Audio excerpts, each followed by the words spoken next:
Les enseignements les plus puissants de Jésus ne devaient jamais être trouvés dans la Bible.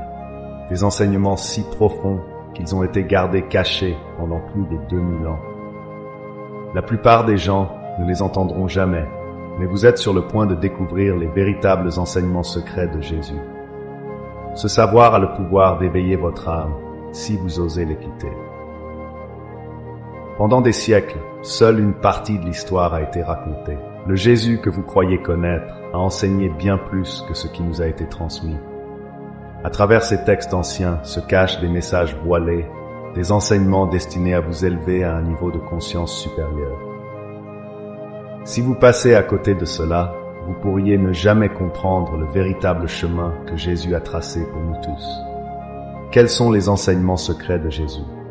Les enseignements secrets de Jésus peuvent être vus sous l'angle du mysticisme, en se concentrant sur la transformation intérieure de la conscience plutôt que sur les pratiques religieuses extérieures. Ces enseignements visent à révéler la conscience du Christ, un état d'unité spirituelle avec Dieu, accessible à tous.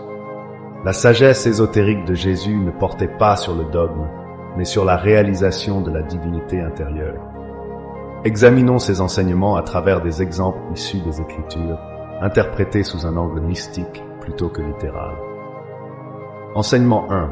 Le royaume de Dieu est en vous. Luc 17, 21. Jésus a dit, le royaume de Dieu est en vous. C'est là l'un de ses enseignements les plus profonds et ésotériques. L'interprétation traditionnelle situe souvent le royaume de Dieu dans l'au-delà, mais cela passe à côté de la profondeur mystique que Jésus pointait du doigt. Une réalité intérieure, un état de conscience divine où l'âme réalise son unité avec Dieu. Cette réalisation intérieure n'est pas réservée aux saints ou aux prophètes, mais est accessible à tous ceux qui cherchent à s'éveiller spirituellement. Dans les traditions mystiques, cet enseignement se rapproche de la notion d'illumination dans les religions orientales, où le soi véritable, où Atman est reconnu comme étant un avec le divin. Jésus enseignait que le salut et le paradis sont des états de conscience que l'on peut expérimenter ici et maintenant, en se tournant vers l'intérieur et en reconnaissant sa propre divinité. Enseignement 2. Moi et le Père, nous sommes un. Quand Jésus dit « Moi et le Père, nous sommes un », il ne parle pas seulement de lui-même, mais d'une vérité universelle concernant le potentiel de tous les êtres humains.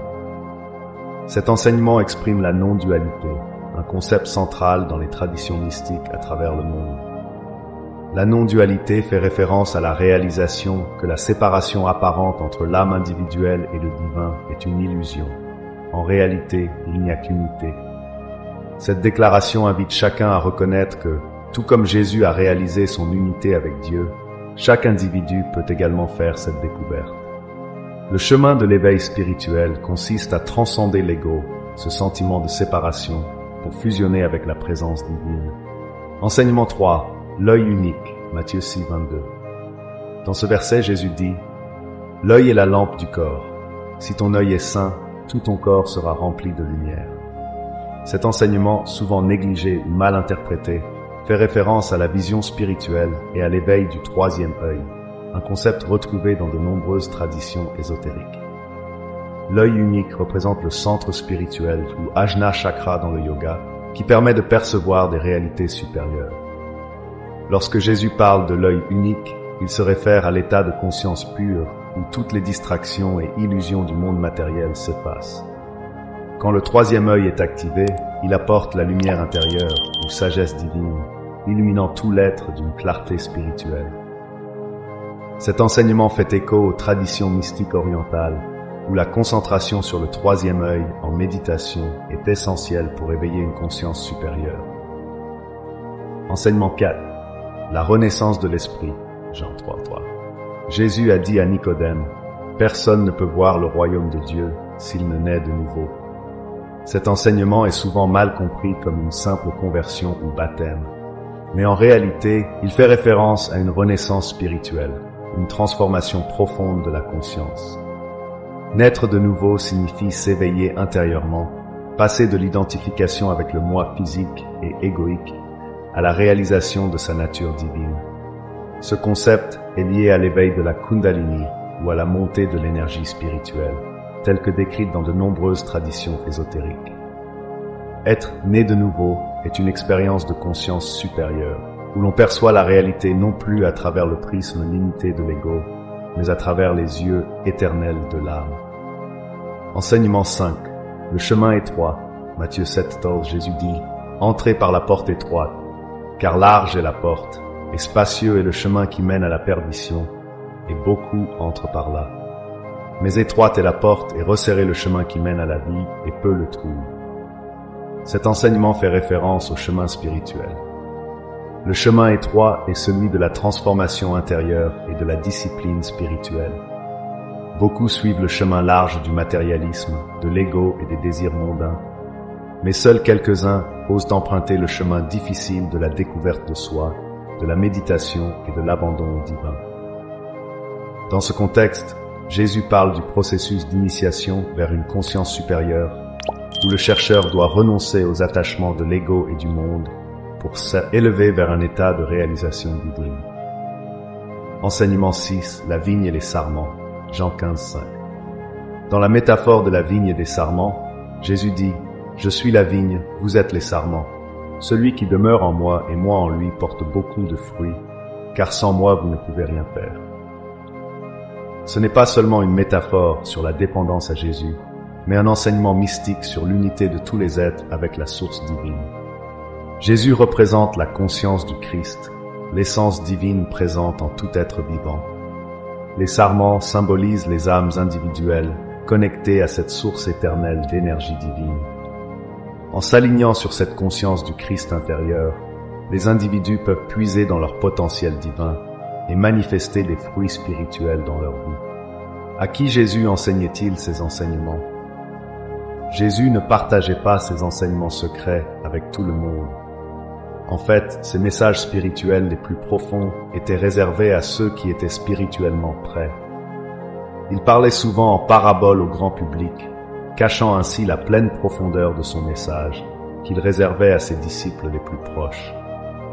Cette distinction est claire dans Matthieu 13,11, où Jésus dit à ses disciples « Le mystère du royaume des cieux vous a été donné, mais pas à eux. » Son cercle intime de 12 apôtres, ainsi que quelques autres fidèles, comme Marie-Madeleine, recevaient ces enseignements ésotériques plus profonds. De nombreux érudits et mystiques pensent que Jésus a enseigné à ses disciples les plus proches un chemin mystique d'union directe avec Dieu. Un enseignement trop profond pour le grand public qui n'était pas encore prêt pour cette vérité spirituelle. L'évangile de Thomas. Les évangiles gnostiques, en particulier l'évangile de Thomas, contiennent de nombreuses paroles de Jésus d'une grande profondeur mystique, absentes des évangiles canoniques. Dans cet évangile, Jésus enseigne l'importance de la connaissance de soi comme clé de la rédemption. Quand vous vous connaîtrez, vous serez connus, et vous saurez que vous êtes les enfants du Père vivant. Mais si vous ne vous connaissez pas, vous êtes dans la pauvreté, et vous êtes la pauvreté.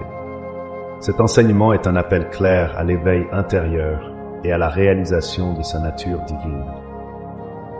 Quels versets de la Bible proviennent des enseignements de Jésus, mais ont été mal interprétés? De nombreux enseignements de Jésus ont été mal compris ou mal interprétés au fil du temps. Voici quelques versets clés particulièrement mal compris. Jean 14,6 « Je suis le chemin, la vérité et la vie ». Ce verset est souvent interprété comme signifiant que Jésus est le seul chemin vers le salut. Cependant, dans un sens ésotérique, Jésus parle en tant que conscience du Christ, la présence divine qui est en chaque personne. Le je ne fait pas référence à Jésus en tant que figure historique, mais au soi divin intérieur de chaque être humain. Le chemin dont il parle est la réalisation de cette vérité intérieure qui mène à l'illumination et à l'unité avec Dieu. Matthieu 5,48 « Soyez donc parfaits comme votre Père céleste est parfait. » Beaucoup considèrent cela comme une demande impossible. Cependant, Jésus n'exige pas la perfection humaine dans un sens moral. Il appelle à la réalisation spirituelle, à l'éveil à la perfection intérieure qui est l'essence divine en nous. Jean 3,16 « Car Dieu a tant aimé le monde qu'il a donné son Fils unique. » La théologie traditionnelle voit cela comme une preuve de la nécessité de croire en Jésus pour être sauvé. Mais les mystiques interprètent cela autrement. Le Fils unique fait référence à la conscience du Christ, présente dans chaque être humain. Jésus enseigne que chacun peut accéder à cet état de Fils de Dieu en éveillant sa propre divinité intérieure. Vous venez de découvrir certains des enseignements cachés de Jésus. Si ces vérités résonnent en vous, abonnez-vous à cette chaîne et rejoignez une communauté grandissante d'âmes en quête de vérité spirituelle. L'éveil commence par un seul pas et vous êtes déjà en chemin.